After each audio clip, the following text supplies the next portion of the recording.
por essa rica oportunidade, pastor Claudemir, pastora Janice. Eu vim aqui em 23 de março desse ano. Como eu fui bem recebido aqui, irmãos, por vocês, não somente pelos pastores, pelo Wanderson. Wanderson e Patrícia era obrigação me receber bem, né? Pelo amor de Deus. Amigos de longa data. Eu não estou falando de honra, não. Estou brincando aqui com eles. Mas os pastores dessa casa, vocês, o povo que ajudou, eu acredito, uma igreja pequena, mas tão linda, tão aconchegante. E o melhor, cheia do Espírito Santo. Nós saímos daquele dia, assim, muito felizes. E quando o Wanderson me convidou novamente para ministrar aqui, eu falei, eu sabia que ele era maluco, eu sabia que ele era doido. Chamar uma vez, tudo bem, mas chamar duas? Na terceira vez, eu vou pedir a foto da carteirinha. Abra sua Bíblia, por gentileza. No Evangelho de Jesus Cristo, segundo escreveu Lucas, no capítulo de número 15, a partir do versículo de número 11. Fique de pé, por gentileza, para a leitura da palavra. Lucas, capítulo 15, a partir do versículo de número 11. Também encontro acompanhado aqui da minha esposa, Rose. Obrigado, meu amor, por sempre estar me acompanhando. Que Deus te sustente. Você tem um pedacinho do céu garantido. Lucas 15, versículo 11 vai dizer assim. E Jesus disse ainda, um homem tinha 2 filhos. Certo dia o mais moço disse ao pai, Pai, quero que o Senhor me dê agora a minha parte da herança. E o pai repartiu os bens entre os 2. Poucos dias depois, o filho mais moço ajuntou tudo o que era seu e partiu para um país que ficava muito longe. Ali viveu uma vida cheia de pecado e desperdiçou tudo que tinha. O rapaz já havia gastado tudo. Quando houve uma grande fome naquele país, e ele começou a passar necessidade. Então, procurou um dos moradores daquela terra e pediu ajuda. Este o mandou para sua fazenda a fim de tratar dos porcos. Ali, com fome, ele tinha vontade de comer o que os porcos comiam, mas ninguém lhe dava nada. Caindo em si, ele pensou, quantos trabalhadores do meu pai têm comida de sobra e eu estou aqui morrendo de fome? Versículo 18. Vou voltar para a casa do meu pai e dizer, Pai, pequei contra Deus e contra o Senhor, e não mereço mais ser chamado de seu filho. Me aceite como um dos seus trabalhadores. Então saiu dali e voltou para a casa do pai. Quando o rapaz ainda estava longe de casa, o pai o avistou. E com muita pena do filho correu, o abraçou e o beijou. E o filho disse, Pai, pequei contra Deus e contra o Senhor, não mereço mais ser chamado seu filho. Mas o pai ordenou aos empregados, depressa, tragam a melhor roupa e vistam nele. Ponham um anel no dedo dele e sandália nos seus pés. Também tragam e matem um bezerro gordo. Vamos começar a festejar, porque este meu filho estava morto e viveu de novo. Estava perdido e foi achado. E começaram a festa. Você pode estender suas mãos para cá para me abençoar e cobrir de oração? Senhor, no nome de Jesus Cristo, a tua palavra foi lida nesta noite, nesta casa. Ah, Deus, muito obrigado por essa oportunidade. Eu possa ser um instrumento, boca de Deus, para vidas aqui representadas, famílias aqui representadas, pois cremos no poder que habita na tua palavra. Espírito Santo, toma o teu lugar, porque a casa pertence a ti, o povo é teu, a palavra é tua, esta casa pertence a ti, então faça tudo conforme lhe apraz. Muito obrigado, meu amigo. Espírito Santo, toma a minha boca nesse momento e que seja uma noite de instrução da tua parte para este povo, para que assim o teu nome seja glorificado no nosso meio. Você que concorda com essa palavra, você que concorda com essa oração, dá um glória a Deus sentando e aplauda o Senhor nesta noite.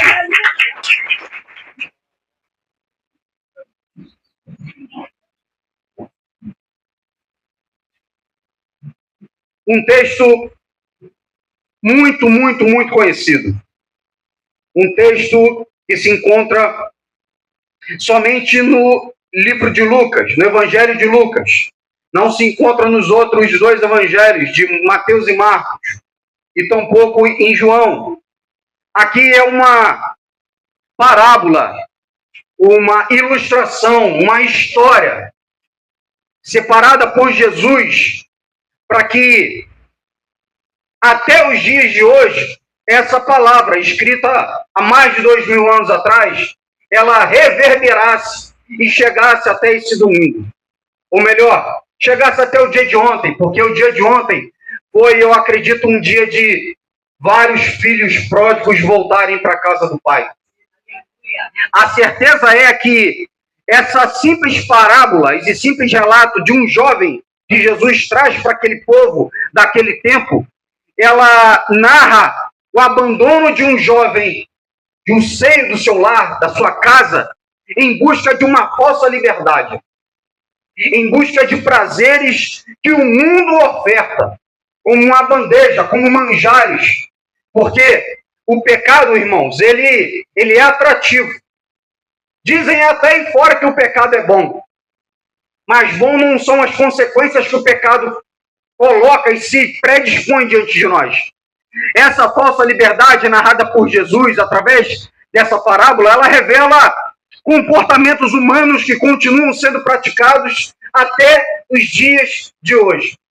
Talvez essa parábola ela está sendo vivida por algum de vocês dentro da casa de vocês, na parentela de vocês, ou tão simplesmente por algum amigo, algum vizinho, algum conhecido, que você sabe que dentro daquela casa, dentro daquela família, existia alguém, ou melhor, existe alguém com um chamado, existe alguém com uma promessa outorgada do céu para a vida dele, mas que em algum momento ele escolheu essa falsa liberdade. Em algum momento ele entendeu que ele precisava de uma parte da herança para que ele fosse se aventurar no mundo lá fora e assim viver do bel prazer que o mundo oferta para nós todos os dias. Essa parábola, ela tem algumas premissas, algumas vertentes. Ela fala de erros, ela fala de perdão, ela fala de arrependimento, ela fala de novos começos, mas ela fala, acima de tudo, de um amor incondicional do pai para o filho. É interessante isso aqui, antes de eu entrar naquilo que eu quero aplicar e compartilhar com vocês, tanto para vocês quanto para a minha vida. Porque como o evangelista Wanderson bem falou aqui, nós fomos obreiros juntos naquela casa. Nós fomos obreiros, trabalhadores, diáconos, nós lavamos banheiro, arrumamos a igreja para conferências, fazíamos culto ao ar livre, íamos para a Cracolândia, íamos para o centro de recuperação, né, Wanderson? E muitos meses, melhor dizendo, você se esteve ali, se predispôs a estar ali se recuperando e hoje ser esse grande homem de Deus. É uma alegria muito grande, irmãos. Eu preciso abrir esse parênteses aqui. Não é rasgação de seda dele para mim, nem da minha parte para ele. Mas talvez vocês conhecem o Wanderson só de ouvir falar. Eu conheço o Wanderson em uma parte da vida dele. Eu abri a porta da minha casa sem minha esposa conhecer o Wanderson. Porque ele não tinha para onde ir. Não tinha onde repousar a cabeça dele. Mas o Espírito que habita na igreja, que é o Espírito Santo de Deus, bradou ao meu coração falando a respeito desse moço. Porque quando nós temos os nossos ouvidos aguçados para escutar da parte de Deus o que ele tem para entregar para nós, para repartir para a igreja, nós conseguimos viver coisas que outros não vivem. E o que eu escutei da parte de Deus sobre a vida desse homem, hoje, vendo ele aqui dirigindo um culto de missões, e é para isso que ele foi chamado, Foi para isso que o Senhor te colocou aqui nesta terra, de volta, a terra dos teus pais, da tua mãe, da tua família, para que o nome, primeiramente, o nome do Senhor fosse glorificado e exaltado nesse lugar. E também para que esse povo pudesse te conhecer. O homem sincero, reto. Lá, ele era conhecido como voz de trovão. Aqui eu não sei, não vou nem perguntar. Mas lá, era voz de trovão. No meio da juventude, fazia aquele culto estremecer. Cada culto era como se fosse o último. Cada evangelismo na rua era como se fosse o último. Porque ele sabe muito bem o que passou no passado, ele sabe muito bem as noites em claro que ele ficara acordada, e ele sabe muito bem o quanto ele estava afundado num lamaçal do pecado. E um dia, a mão do Senhor foi estendida para a mão dele, e assim ele teve um verdadeiro encontro com Jesus. Quem sabe, essa palavra aqui sobre o filho pródigo seja parte daquilo que ele precisava até ouvir para confirmar, chancelar, ratificar o que o céu tem falado a respeito da vida dele e talvez a respeito da tua vida e da tua casa. Muitas das vezes nós pegamos erroneamente, indevidamente, no tempo desfavorável, a nossa parte da herança. Porque nós bem sabemos que a herança, ela só é adquirida oficialmente quando o pai morre. Não existe legalmente, juridicamente, herança repartilhada, repartida, seja o termo que você queira usar, em vida.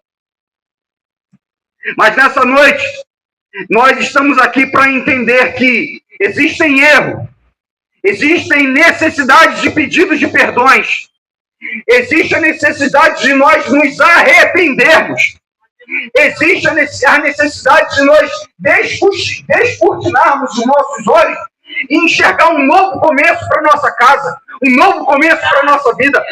E principalmente, entendermos que há um Deus que está sentado no seu alto e sublime trono, que tem um amor incondicional para conosco. Todos nós bem sabemos também que essas parábolas escritas por Jesus, principalmente aqui no capítulo de número 15 de Lucas, que narram 3 parábolas. A parábola da ovelha perdida, da dracma perdida e do filho pródigo. Mas é interessante que Jesus, ele escolhe falar nas entrelinhas, ele escolhe falar sobre ilustrações, parábolas, histórias, seja conforme você queira falar, para que aqueles que estão perdidos no mundo entendam o vocabulário do céu.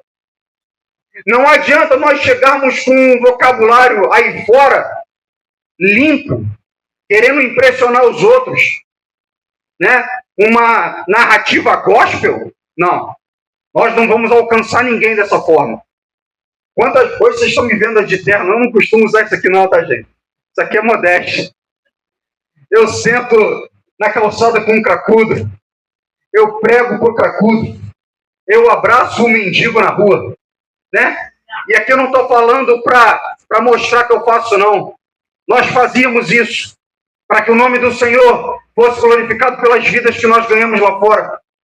E saber que hoje é um culto de missões e ontem vocês estavam fazendo isso, isso alegra demais o meu coração. Durante 7 anos eu fui líder de evangelismo. Durante 9 anos, 5 de evangelismo e mais 4 de discipulado. Então a gente tem alguma certa autoridade na área. O evangelismo, ele é a necessidade de nós mostrarmos a água para o sedento. Mas o discipulado, a gente mostra a fonte. É o discipulado que mantém o perdido aqui dentro.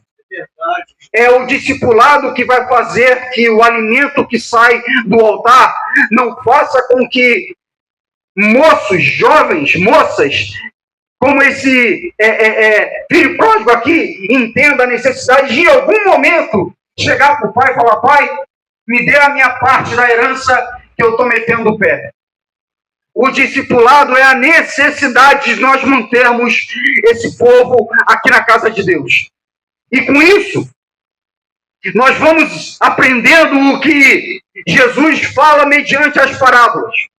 Ele falava com os perdidos, mas também ele falava em parábolas para confundir aqueles que pensavam muito e sabiam muito.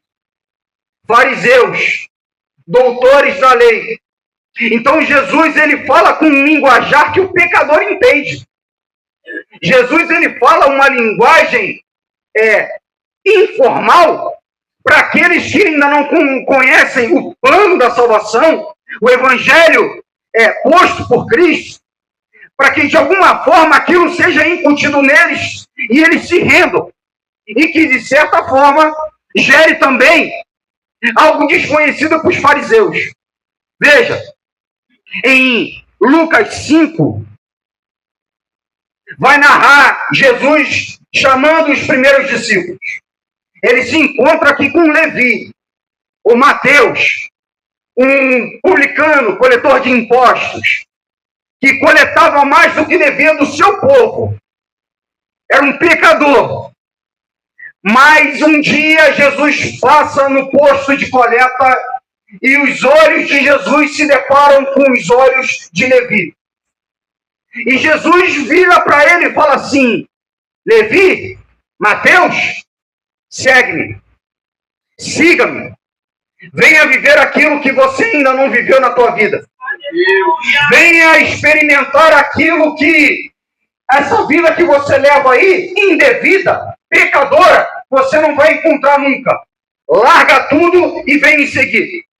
Mateus, ele larga tudo. Assim ele começa a seguir a Jesus e prepara um banquete para o mestre. E ele faz isso justamente para que os fariseus eles fiquem perplexos, os escribas eles fiquem perplexos com aquilo. Porque quando Mateus se coloca diante de Jesus oferecendo esse banquete, a palavra de Deus vai dizer que eles murmuraram contra os discípulos de Jesus. E fazem a pergunta: por que o mestre come e bebe com os pecadores? Porque o mestre come e bebe com os pecadores. Versículo 31 e 32 vai dizer assim: responde Jesus: os que têm saúde não precisam de médico, mas sim os doentes. Eu não vim para chamar os bons, mas para chamar os pecadores, a fim de que se arrependam dos seus pecados. Repita após mim: Jesus tem um convite. Jesus tem um convite. É muita boca para pouca voz. Jesus tem um convite. Jesus tem um convite. Ele tinha acabado de convidar a Mateus e a tantos outros discípulos ainda. Mateus era um publicano, pecador, traía seu povo, cobrava impostos mais do que devia. Alguém aos olhos da sociedade que não merecia a misericórdia do Senhor, rodeado de julgadores e impostores. E aqui está o grande X da questão. Assim como aqueles fariseus, existem pessoas que não conhecem a tua história. Assim como aqueles fariseus, existem pessoas que não conhecem as suas necessidades, que não conhecem as suas fraquezas, as suas debilidades. Preferem, sabe o que, Wanderson? Te rotular. Colocar sobre o teu rótulo um prazo de validade, dizendo que você não tem chance de chegar a lugar nenhum. Eu ouvi isso há quantos anos? Há quantos anos tu é crente? Há quantos anos tu serve a Jesus? Eu escutei isso muitas vezes. Esse aí, cheirador, roubava, estava à margem da sociedade. Para todo aquele que está à margem da sociedade, Deus levanta um bom samaritano. Aleluia! Para todo aquele que está à margem da sociedade, aonde vai passar o levita, vai passar o sacerdote, que nós bem sabemos que deveriam fazer a Deus a sua função de resgatar, estender a mão para aquele que está meio morto no caminho, enquanto aqueles que estão na casa do Senhor e fogem do seu chamado, Deus levanta bons samaritanos para fazer aquilo que eu e você deveríamos fazer. Muitos rotulam a nós, colocam prazo de validade, não conhecem a nossa história. Pensam que a nossa história vai ser uma história de fracasso. Uma história onde o nosso nome vai viver de boca em boca. Meu irmão, sempre haverá uma palavra do céu para a tua vida. Sempre haverá uma palavra do céu para a sua vida. E essa noite, a palavra que eu tenho para a tua vida, para a minha vida, você não é resultado do que os outros dizem. Você é resultado do que Deus já falou ao teu respeito. O mundo o tempo todo tenta nos rotular. O mundo o tempo todo tenta nos colocar prazos de validade. Eu não fui diferente, não. Eu entrei numa Assembleia de Deus com 12 anos de idade. Eu não sabia o que era Jesus. Eu não sabia quem era Espírito Santo. Eu não sabia o que era um púlpito. Os instrumentos que eu sabia eram de roda de pagode. Eu não sabia o que era esse ambiente, o que esse ambiente aqui proporcionava. Para muitos que estão lá fora, somos aqui hoje em quê? Quase 100 pessoas? Somos 100 habitolados aqui, batendo cabeça, falando línguas que eles não entendem. Que como lá em Atos 2, quando o Espírito Santo visitou aquela casa, os que passaram por fora falavam que todos que estavam dentro estavam bêbados. Mas só entende o que os que estão de dentro estão vivendo são justamente aqueles que recebem a visita do Espírito Santo. Quem passa do lado de fora não entende até colocar os pés aqui dentro. Nós o tempo todo vivemos à margem do que o mundo tem para nós, nos julgando, nos rotulando.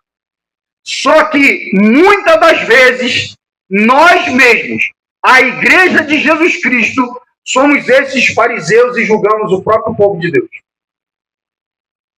Muitas das vezes nós, crentes salvos em Cristo Jesus, nós damos a brecha que o diabo gosta. E nós mesmos rotulamos e damos prazos de validade para as pessoas que entram por essas portas.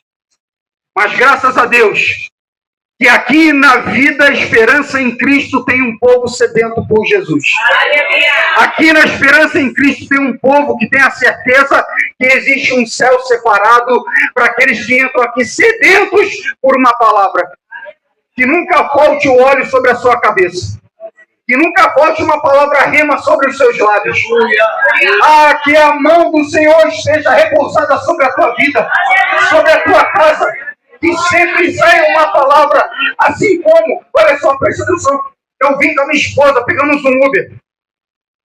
Eu vim lendo a palavra de um lado, a minha esposa lendo a palavra do outro. Entramos no carro, no Uber, e o pagode estava às alturas. O motorista viu que estávamos com a Bíblia na mão. Aí ele rapidamente trocou e botou numa estação gospel, de música cristã. Foi louvando, foi tocando a música. Chegou aqui em São João, em uma determinada parte, eu acho que ele foi tão incomodado com a nossa presença que ele mesmo se condenou. Os meus pais são cristãos, são pastores. Lá em Engenheiro Pedreira, né? Aqui não, é por aqui, né? Ou é longe daqui? Não, é Engenheiro Pedreira, né? Enfim, os pais dele são pastores em uma igreja. E ele falando, estou voltando aos pouquinhos. Aquele papo de novo convertido. Eu falei, Jesus, obrigado. Glória a Deus. Falei, rapaz, o que está faltando para você voltar para os caminhos do Senhor? Sabe como é que é, né? Falei, não sei não. Falei, rapaz, não perde tempo não, que Jesus está voltando. Não espera você consertar o que precisa consertar lá fora, não. Vem E não... Eu acho que eu falei isso outra vez. Se eu falei, já passou 8 meses, vocês esqueceram. Então deixa eu falar de novo. Nós temos a pior maneira possível de tratar certas situações. Nós colocamos uma linha limítrofe na nossa frente e falamos assim: Senhor, daqui o Senhor não passa, pode deixar que eu resolvo. Essa é a fala mais grosseira do pecador, porque ele limita o poder do Deus Todo-Poderoso. O pior que o pecador somos nós, quando nós estamos nas nossas lutas, né, povo? E a gente limita o Cristo que tanto já fez por nós e fala assim: Senhor, essa causa aqui é impossível, até para o Senhor é impossível. Irmãos, aquele homem começou a falar da vida dele, e quando o carro parou aqui, falei: meu amigo, eu posso fazer uma oração por você? Desculpa, antes disso eu falei: qual era a área que você atuava na igreja? Ele não trabalhava na igreja? Eu falei: qual é a área que você atuava? Eu era líder de evangelismo. Aí foi a hora que ele dobrou aqui. Aí minha esposa falou: você tá vendo aquele obreiro ali de braços cruzados na porta? Se você pudesse trocar 5 minutos de uma prosa com ele. Se ele pudesse contar o testemunho dele para você. Aí eu paguei a corrida. Falei: meu amigo, botei a mão no ombro dele assim: eu posso orar por você? Aí o Wanderson chegou na janela, me ajudou, oramos por ele. Não vou esquecer nunca o nome dele: Pabulo. Nome totalmente diferente. Vai ser o nome, guardem esse nome, hein? Pabulo, não é Pablo não, tá? É Pabulo. Quando você lembra... o pastor Alex falou de um nome aqui. Vocês vão ouvir esse nome aí em algum momento da vida de vocês. Seja no Instagram, seja aqui. Ele viu onde é que é a igreja. Quem sabe um dia ele para com a Fiat no preto dele ali, ele entra aqui, e ele se rende aqui diante do altar do Senhor. Entrou um pastor no meu carro e falou do evangelho da salvação para a minha vida. Aquilo foi uma semente para o meu coração, ficou ardendo no meu peito. Eu não consegui dormir, não consegui dirigir. Eu encontrei a primeira igreja e aceitei a Jesus. É isso que eu creio. No evangelho que confunde o mundo e que uma palavra, na hora certa, no momento oportuno, a Deus é encontrada pelo evangelho e essa vida se rende diante do altar do Senhor. E estejamos sempre preparados. Quantos filhos pródigos estão perdidos aí no mundo? Só que muitos deles sem herança. A herança aqui, irmãos, é apenas uma isca. Foi uma isca de Jesus. É uma história. Isso não é verídico. Os filhos pródigos, 99,9% dos filhos pródigos que se encontram aí fora, estão com a mão na frente, estão com a mão atrás e a outra também. Estão rendidos para Satanás. A herança é falsa. Essa história não é verídica. Ela é um artifício que Cristo encontrou para confundir os perdidos da época. Pastor, o que essas parábolas de Lucas 15 quer narrar para a gente? A primeira, a ovelha perdida, ela é perdida fora da casa. A dracma perdida, ela é perdida dentro da casa. O filho pródigo, o filho mais moço, se perde fora da casa, amém? Não, se perde dentro. Entenda isso aqui.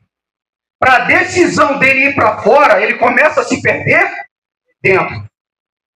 Ninguém se perde, ninguém flerta. Aqui deixa eu falar para os casados. Ninguém pensa em trair a esposa. Ninguém pensa em trair o marido. Existe, nessa linha do tempo aqui, uma coisa chamada flerte. Troca de olhares, troca de mensagens. Passou, deu uma risadinha, deu uma brecha.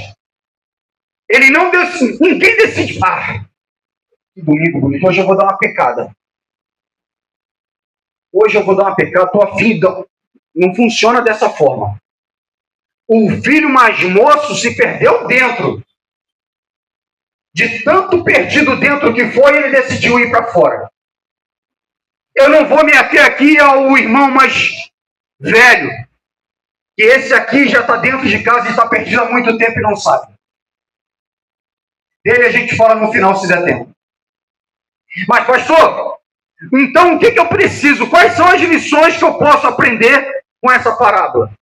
3, rapidinho. Se você quiser, pode pedir a pizza, vai chegar quentinha. A gente come aqui e a gente vai para casa.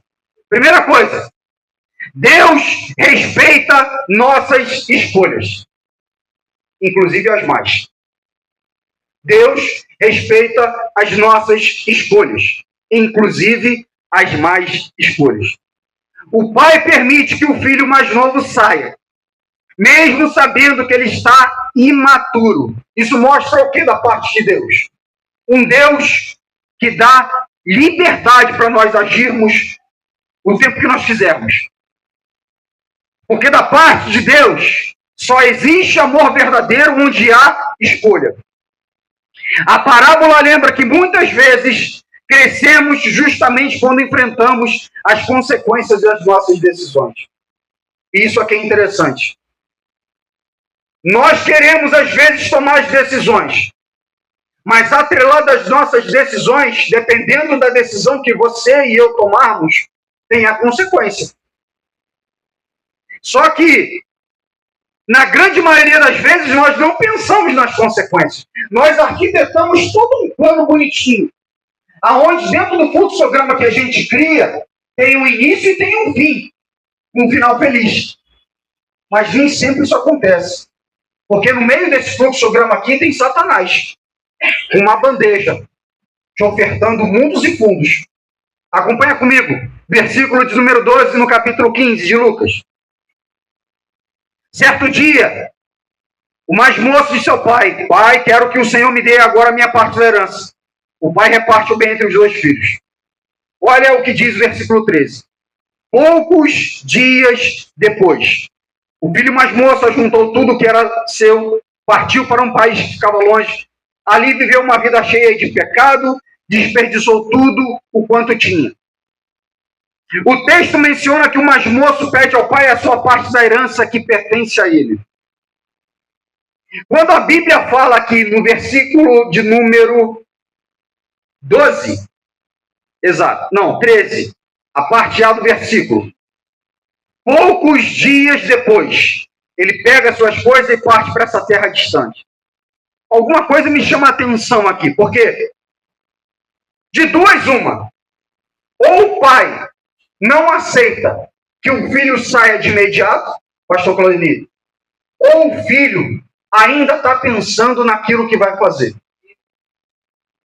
Porque quando a Bíblia vai dizer que poucos dias depois ele toma a decisão de sair, ele já está com a herança em mãos, sim ou não?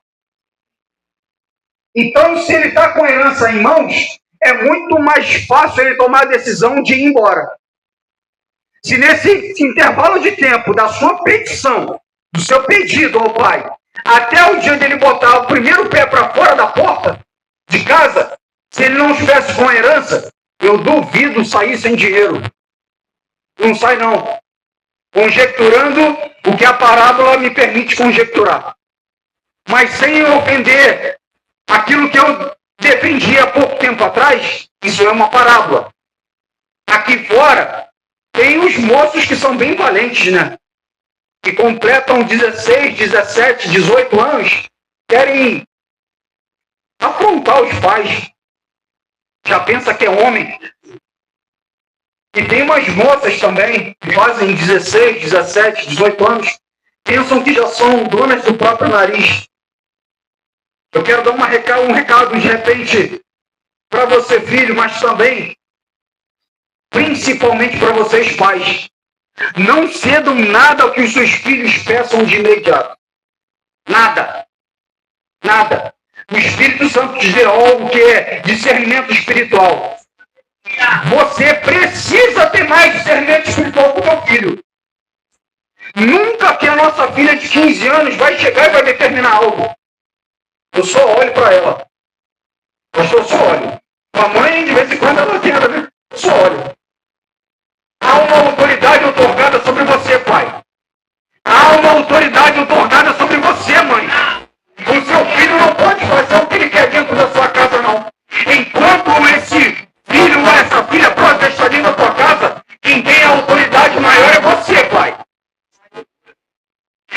se renda aos caprichos dos teus filhos. Zelem enquanto podem, que eles possam lembrar disso um dia. Filhos, me ama, tá? Eu sei que tem muito adolescente lá que me ama. E de repente vocês não vão me ver mais. Mas me ama mesmo assim, ora por mim. Eu também tenho uma filha de 15 anos, uma adolescente. Eclesiastes 12:1 vai dizer: lembra-te também do teu Criador nos dias da tua mocidade, antes que venham os maus dias, cheguem os anos dos quais venhas a dizer: não tenho neles contentamento.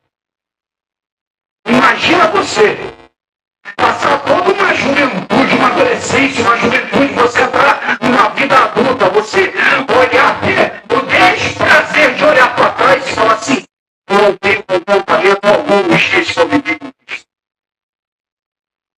Eu não tenho contentamento algum nos dias que eu vivi com os meus pais. Eu não tenho contentamento algum daquilo tudo que Deus fez na minha vida. Uma coisa eu tenho para falar para você, jovem. Se você um dia sair essas palavras dos seus lábios, você nunca teve um encontro verdadeiro com o Senhor Jesus. Porque não há como ter um encontro com Jesus e estar descontente. Não tem como ter um encontro verdadeiro e genuíno com o Senhor Jesus se não estivermos em sua plenitude. Pastor, o que eu preciso aprender com essa parábola do filho pródigo? Segunda coisa, a busca de felicidade longe de Deus costuma terminar em dias vazios. A busca de felicidade longe de Deus costuma terminar em dias vazios. O filho viaja, sim ou não? Sim. Gasta tudo na herança, sim ou não? Sim. Acredita numa falsa liberdade, sim ou não? Sim. Ele quer fazer o que quer da vida dele, sim ou não? Sim. Mas a vida e a história que ele começa a construir, uma história inclusive sem propósito, sem limites, sem consequências, leva a um desgaste emocional e principalmente emocional. Esse moço, narrado aqui nessa parábola, ele começa a ter desejos emocionais, espirituais, físicos, ao ponto de se comparar a cuidar de porcos e comer aquilo que os porcos comem. Ele sai da casa do pai, com a herança em mãos, gasta tudo o que tem. Uma vida cheia de pecado. Quando ele não tem mais nada em mãos, a parte espiritual que ainda habita nele, acende dentro dele. Pais, não deixe de orar pelos seus filhos. De repente tem algum pai ou alguma mãe que andou aqui e a tua saga, domingo após domingo, semana após semana, é que o teu filho ou a tua filha entre por essas portas contigo. De repente a tua saga, pai e mãe, um belo dia de domingo pela manhã, todo mundo se arrumar como alguém e botar uma bonita roupa e falar assim: oh, esse dia foi o dia que fez o Senhor. Eu tenho que me alegrar e me regozijar, porque foi Ele que fez. Quem sabe você quer que essa verdade saia dos seus lábios e você não tem nem mais força para poder orar por esse propósito. Versículo 14 vai dizer: ele já tinha gastado tudo. Quando houve uma grande fome naquele país, ele começou a passar necessidade. Este mandou para sua fazenda a fim de tratar os porcos. Ali com fome, ele tinha vontade de comer os que os porcos comiam, mas ninguém lhe dava nada. Jesus nos mostra nesses versículos que existe a real necessidade de estarmos totalmente dependentes da sua vontade. Ele perde tudo que tinha, passa fome, se humilha em troca de qualquer coisa. Irmãos, eu não sei aqui se tem a clube, onde a igreja onde vocês moram tem. Quando eu morava lá, eu moro ali pertinho, em Bangu, vocês conhecem? unidade, condomínio de segurança máxima, perto ali, vocês conhecem? Tem passado muito na TV aí ultimamente. Eu moro ali, bora por nós, sabe? Existem muitos sítios, né? Muitos sítios ali. E todo sítio, você sabe que tem aquela parte das lavagens, né? Restos de comida. E o cara passa lá com a sua carroça, com o seu cavalo, e vai gritando na porta se tem resto de comida, para aí assim alimentar lá os seus porcos, os seus animais. Quando a Bíblia vai dizer que quando esse moço aqui, ele perde tudo, quando ele perde tudo, ele não tem dinheiro para comprar comida. Ele começa a pedir comida, a esmola, a mendigar. E só quem já um dia mendigou sabe o que é receber um não por estar pedindo algo para comer. Aquele moço, ele consegue um trabalho para cuidar de porcos num sítio, conjecturo eu. Ao ponto da fome dele olhar os porcos comerem, Wanderson, e falar assim, caramba, os porcos têm o que comer e eu não tenho. Esse é o resultado máximo do pecado. A consequência máxima do pecado é nos colocarmos num chiqueiro, no lixo, para comer o lixo. O pecado nos coloca num nível baixíssimo. Perde tudo o que tinha, passa fome, se humilha em troca de qualquer coisa, a ponto que chega o ser humano em desobediência a Deus. A que ponto chega o ser humano por sua desobediência a Deus, por achar que as suas escolhas são melhores que a escolha do Pai? Me prova isso na Bíblia, pastor? Prova.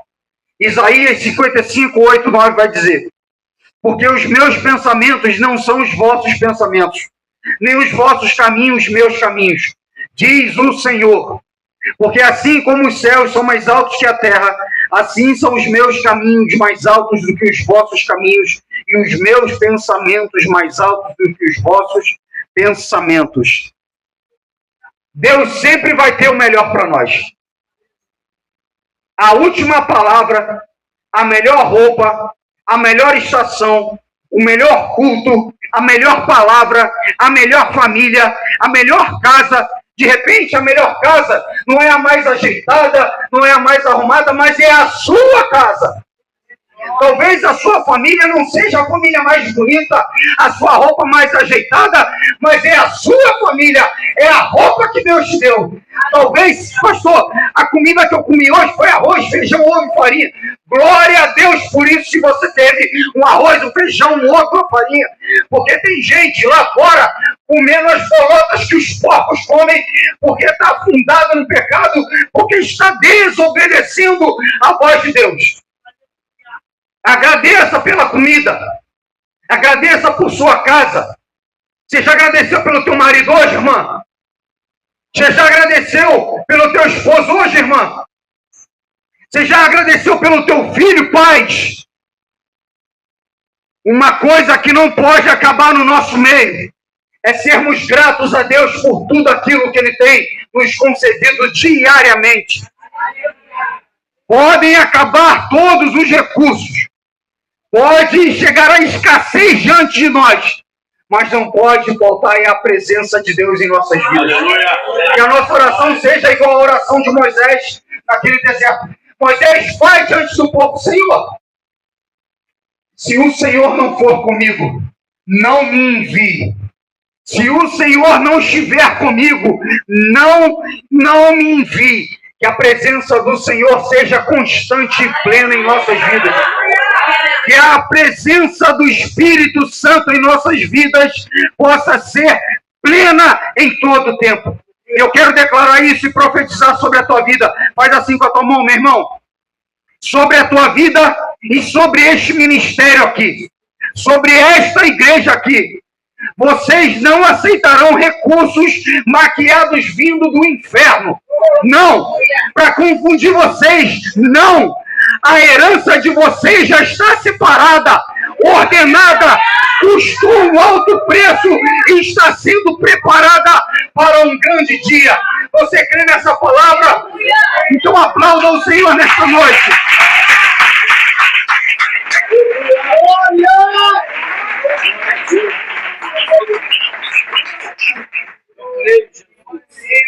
Aleluia.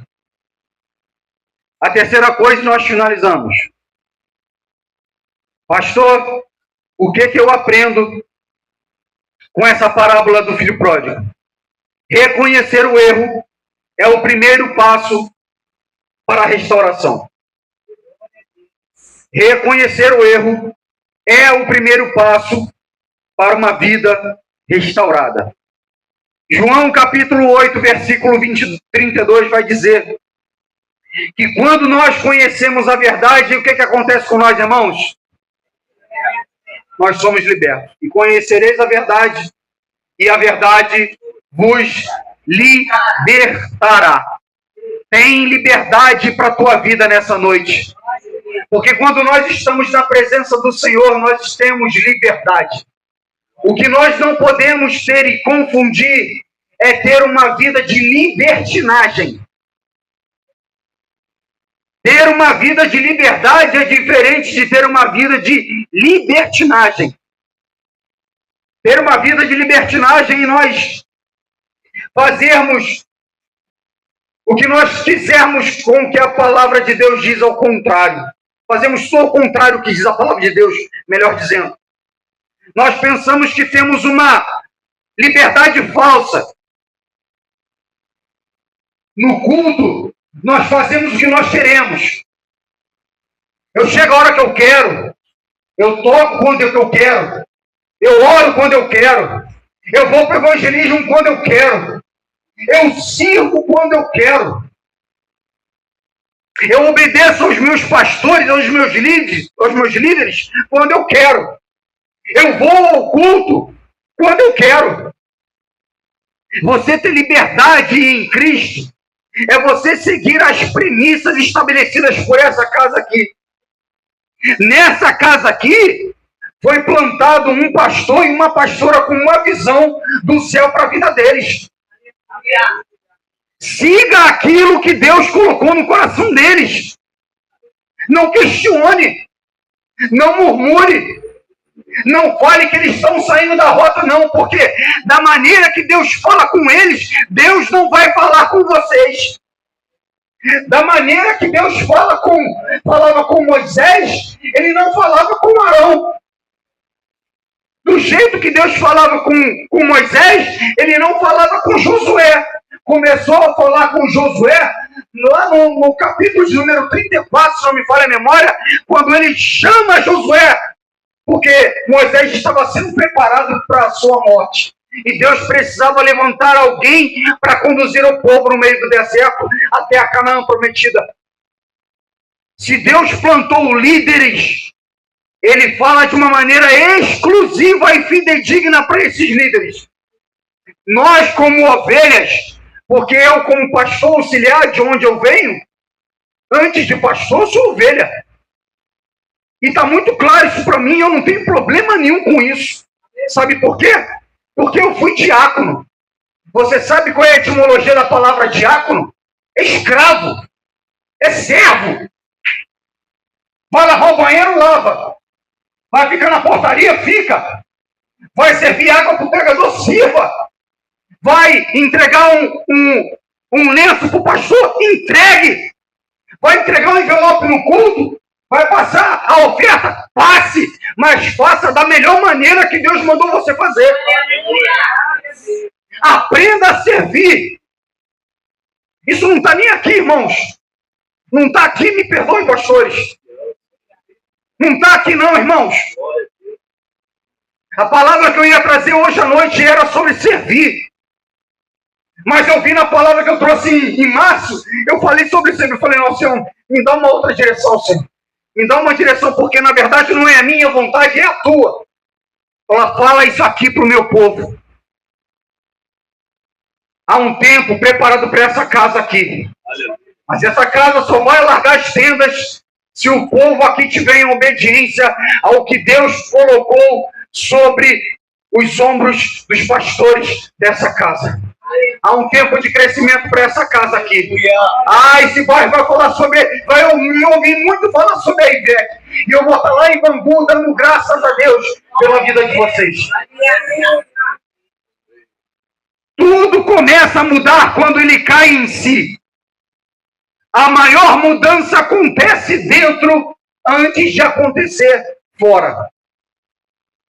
Toda mudança que nós precisamos ter em Cristo Jesus, primeiro, parte de uma decisão nossa.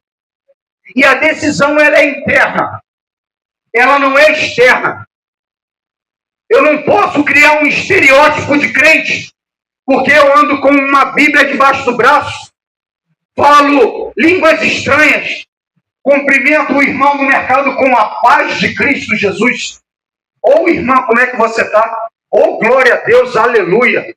Vai ver o preço do feijão, começa a falar língua estranha, até vendo o preço do feijão. Não é assim que fala que você é um cristão. A mudança que nós precisamos, ela precisa vir interna. Quando a Bíblia vai dizer que o Senhor esquadrinha os corações, é porque ele está usando o atributo da onisciência. Antes mesmo de sair qualquer profanação, declaração, seja alguma coisa dos nossos lábios, o Senhor já sabe. Antes de murmurarmos, o Senhor já sabe que nós vamos murmurar. Antes de nós adorarmos, o Senhor já sabe que nós vamos adorá-lo. Tudo começa de dentro para fora. Essa é uma lição. E essa lição nos ensina a sermos humildes, buscarmos o arrependimento e termos a coragem para reconhecer. Eu errei. Eu perdi. Mas eu preciso recomeçar. Aqui eu abro um parênteses. Eu trabalho numa grande multinacional aqui no centro do Rio. Lá no centro do Rio. Muitos anos eu fiquei desempregado, irmãos. Logo quando eu aceitei Jesus. Muitos anos não, estou exagerando. 1 ano e meio, mais ou menos. Mas eu já tinha vindo de um outro ciclo de 1 ano e meio desempregado. Já estou terminando. Isso aqui é para alguém. E eu tinha um currículo muito bom. Tenho um currículo muito bom, graças a Deus. Desempregado, um vizinho meu foi num culto. E a palavra, o contexto da mensagem era: volte ao início, pastora Janice. Comece de novo. Porque eu acabei de falar aqui. Você erra, você perde, mas ter a necessidade e a importância de reconhecer que precisa voltar atrás e começar novamente é fundamental para a nossa caminhada. Isso foi num culto de domingo. Meu coração endurecido. Eu falei, não vou fazer essa inscrição nessa empresa. Era na subsidiária da Oi, Rede. Era para ser instalador de linha telefônica. Para ganhar R$700, irmãos. Pensa numa prova. Quarta-feira da vitória. Domingo foi um pregador de fora. Quarta foi outro pregador de fora. Deus fez com que o pastor trouxesse o mesmo texto, no mesmo contexto, para que os meus olhos e os meus ouvidos se atentassem para aquilo que o Senhor estava preparando para a minha vida. Eu aceitei aí naquele lugar. Fiz a inscrição. Pensem, irmãos, num auditório com mais de 1.000 homens, ali em Irajá. Aí, surge uma moça com um microfone na mão. Era muita gente. Alex Sandro Neri. Aí eu sou tímido. Eu sou muito tímido. Levantei assim, vai ser aquele matutinho mineirinho. Por favor. Aí, cara, andei aquele corredor todo, aquele auditório, entrei na sala, ela pegou o meu currículo. O que você está fazendo aqui? Como assim? Com esse currículo, você sabe a vaga que você está concorrendo? Eu falei, sei. Já até sei onde é que a senhora vai chegar. Mas eu preciso colocar a comida na mesa da minha casa. Eu tenho uma família para sustentar. E já foram mais de 130 currículos entregues em nenhuma entrevista. As portas não se fecharam. Deus fechou as portas. Deus estava tratando comigo, irmãos. E Deus falava comigo, rasga o teu conhecimento. Rasga a tua trajetória. Rasga quem você pensa que você é. E para mim, você é só um barro. Quando você entender que você é barro, aí eu vou te amassar, vou te colocar ali, vou molhar você, vou começar a te moldar novamente. Se eu ver que você não está no caminho, eu vou te amassar de novo, vou te molhar de novo, vou te moldar de novo, até você aprender. E assim eu fui. Passei, fui aprovado e colocaram numa comunidade para trabalhar. Era bala comendo para lá, bala comendo para cá. Lembra do desenho Pica-Pau, que o urso descia da escada assim? Era eu. Uma certa vez eu estava numa casa de uma irmã fazendo um reparo, e a bala começou. E a senhora, meu filho, vem para cá. Pensa num lugar onde tinha sombra, uma mangueira cheia de manga, a senhora do coque, falando de Jesus e comendo manga a tarde toda. E Deus usou aquela mulher para mim mais uma vez. 11 meses nessa prova, irmãos. Até que o dia do recomeço chegou. Na verdade, o recomeço tinha sido 11 meses atrás, quando eu decidi ouvir a voz do meu Deus. 11 meses após o meu recomeço, vem o telefonema da multinacional. A multinacional americana, que eu trabalho já há 12 anos, para honra e glória em nome de Jesus. Estou lá até hoje. Sou gestor de um prédio no centro do Rio. Mas por que tudo isso? Por que falar tudo isso? Eu não sei. Deus mandou falar aqui, é para alguém. Volte ao começo, irmã. Teu marido não está aqui contigo ainda, não? Não cessa de orar por ele, não. A tua esposa não está aqui, não, homem? Não para de orar por ele, por ela, não. O teu filho não está aqui, não? Paz, não deixa de orar. Não cessa a tua oração por eles, não. Tudo começa quando nós entendemos que precisamos recomeçar. Deus se alegra naqueles que entendem que primeiro nós precisamos mudar por dentro para depois ele se manifestar por fora.